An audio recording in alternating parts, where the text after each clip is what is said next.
Video from my Halloween dive aboard the Magician to the Eureka, Ellie, and Ellen oil rigs.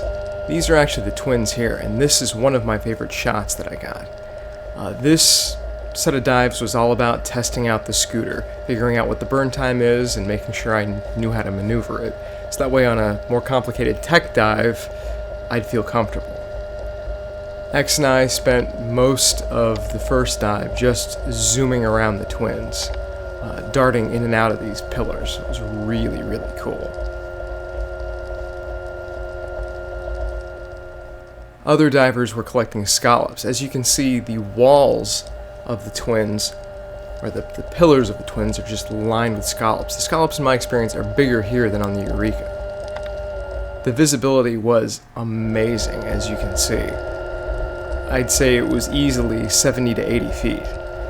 Below the first set of crossbeams, which is 50 or so feet, there was a little bit of a haze at the thermocline. I'd say the thermocline might have started at about 70, but still there was plenty of light penetrating through.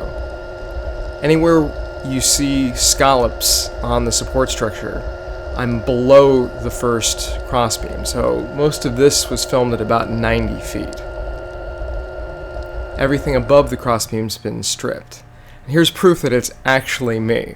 I've got a little camera mount on the front of the scooter that I can rotate around, and so I had to take the obligatory selfie.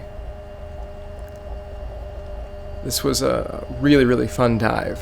One of the things that I wanted to do was practice some of the skills. So here's my attempt at a barrel roll. Actually, this is a loop-de-loop. There's X. The loop-de-loop I found was much easier than the barrel roll. The barrel roll, I was able to get about 270 degrees, and then I'd kind of pause as my pony bottle shifted around. Here's X demonstrating the barrel roll. You'll see the same thing happens to him, and he's got an even bigger pony. He's carrying an aluminum 80s, and you can see him having to kick to force himself the rest of the way around.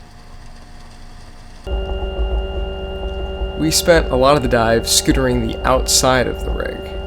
We would pretty evenly pair up. We're both diving with Divex Sierra scooters. My battery life unfortunately only lasted about 30 minutes, his much longer.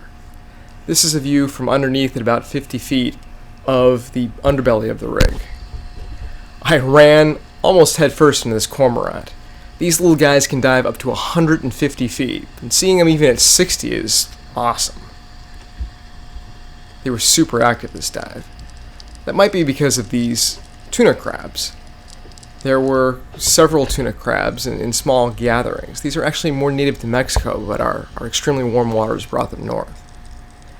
This is a sponge structure on one of the support beams of the rig. It was quite large. There weren't the large bait balls that you're used to on the rigs.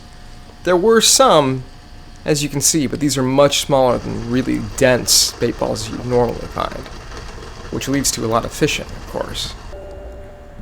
This was a fantastic set of dives. It was great to see some old friends, meet some new ones, and to practice my skills in beautiful, clear, blue water. What a day. I hope that these conditions last. I can only imagine for how much longer.